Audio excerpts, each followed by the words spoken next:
Olá, boas-vindas à nossa análise de hoje. Olha só, temos uma daquelas notícias que literalmente mexem com o país inteiro, sabe? A taxa Selic caiu para 14,5%.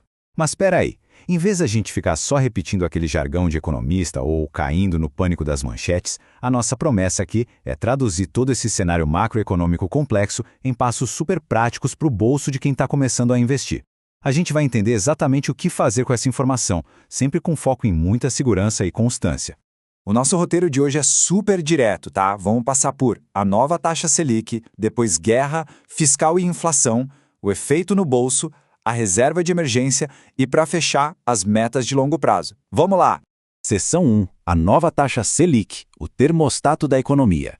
Bom, o Banco Central acabou de anunciar um corte, baixando a taxa básica de juros de 14,75% para 14,5%.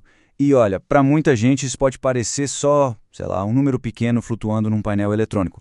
Mas não se engane, essa pequena alteração envia um sinal imediato, um sinal muito forte para todo o mercado financeiro e para a linha de crédito no país inteiro.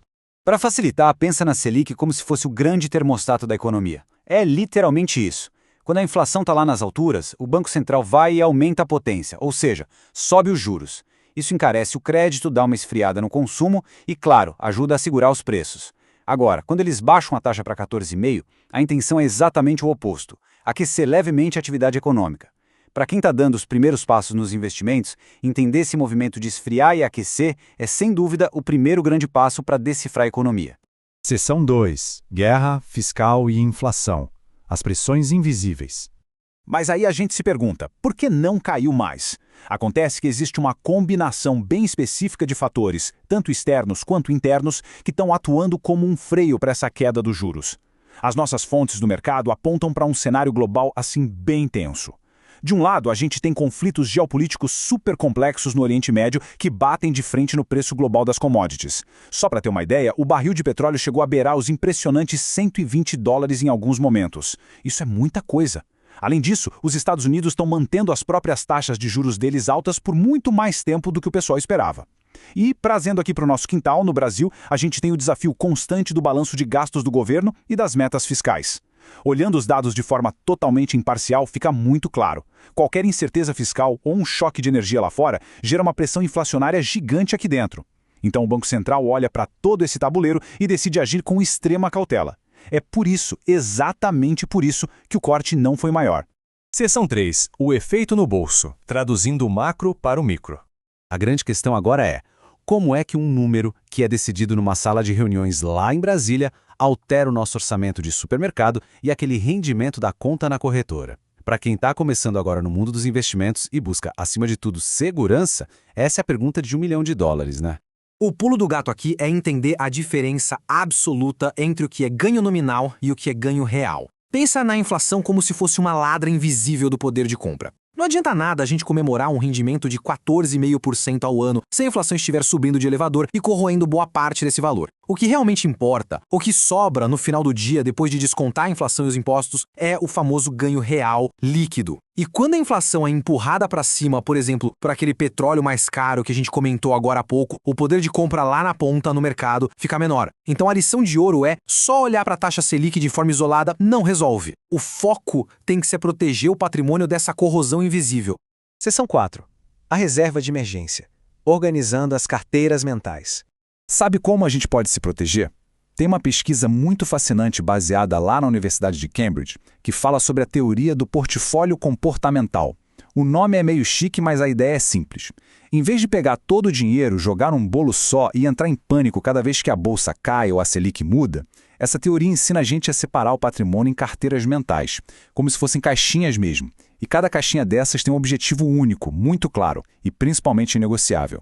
É absolutamente fundamental separar a segurança de hoje do crescimento de amanhã. Na carteira mental da reserva de emergência, por exemplo, o foco é 100% em segurança e liquidez, ou seja, acesso rápido ao dinheiro. Gente, não importa se a Selic caiu para 14,5% e aquele Tesouro Selic ou CDB de liquidez diária vão render uns trocados a menos no fim do mês. O objetivo dessa caixinha não é deixar ninguém rico, é garantir paz de espírito, sabe, caso aconteça um imprevisto médico ou aquele reparo urgente no carro. Agora, a caixinha de longo prazo, essa sim, tem a missão de buscar rentabilidade e bater de frente com a inflação. Seção 5. Metas de longo prazo, protegendo o futuro. Olha que interessante, o mercado de renda fixa está oferecendo umas taxas espetaculares justo agora nesse momento de turbulência. Coisa de IPCA mais 7%. Lembra da nossa ladra invisível, a inflação?